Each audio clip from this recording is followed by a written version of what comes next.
B Ed complete করার পর সকলেই কিন্তু একটি সার্টিফিকেট পান।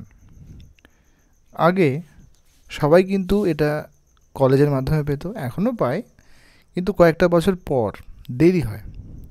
3-4টে সেশন কমপ্লিট হলে বা 3-4টে বছর না গেলে কিন্তু আপনাদের সার্টিফিকেটগুলো জেনারেট হয় না এবং সেগুলো ইউনিভার্সিটি থ্রু কলেজগুলোতে আসে না।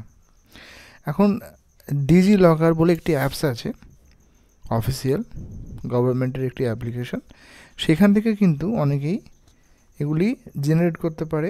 প্রথমে তার জন্য কি করতে হয়, অফিসিয়াল এনসিটির যে ওয়েবসাইট সেখানে গিয়ে রেজিস্ট্রেশন করতে হয় মার্কশিট এবং মাধ্যমিকের ডকুমেন্টস দিয়ে, এবং সেগুলো অ্যাপ্রুভ হয়ে গেলে আপনারা সার্টিফিকেটটা পান।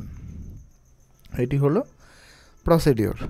আর অরিজিনাল ক্ষেত্রে মানে যেগুলো পুরোপুরি আসে ইউনিভার্সিটি থেকে, সেটাতে কোনো প্রসিডিওর নেই, সেটা ইউনিভার্সিটি থেকে পাঠানো হয় কলেজে এবং আপনারা হ্যান্ড টু হ্যান্ড পেয়ে যান।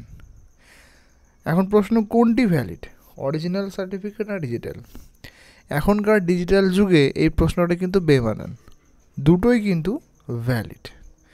তার মানে এই নয় যে ডিজিটালে আবেদন করলে আপনারা কিন্তু পরবর্তীকালে অরিজিনাল মানে যেটা আসে ইউনিভার্সিটি সেটা পাবেন না, এমন কোনো ব্যাপার না।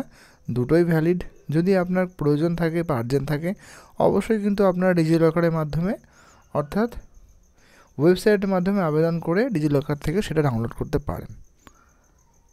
পরবর্তীকালে যখন জেনারেট হবে নতুন করে, তখনও কিন্তু আপনি সার্টিফিকেটটা উইথড্রল করতে পারেন, কোনো অসুবিধা নেই। না করলেও এটা দিয়েই কিন্তু লাইফ টাইম চলে যাবে। এই সার্টিফিকেটের ভ্যালিডিটি কিন্তু লাইফ টাইম, কিন্তু প্রফেশনাল সার্টিফিকেটের যে ভ্যালিডিটি সেটা কিন্তু যতক্ষণ অরিজিনাল সার্টিফিকেট পাচ্ছেন না ততক্ষণ ভ্যালিড থাকে। আশা করি বুঝতে পেরেছেন। যারা পেয়েছেন এই ধরনের সার্টিফিকেট বা যারা আগামী দিনে পাবেন, তারা কোনো রকম কিন্তু চিন্তা করার প্রয়োজন নেই।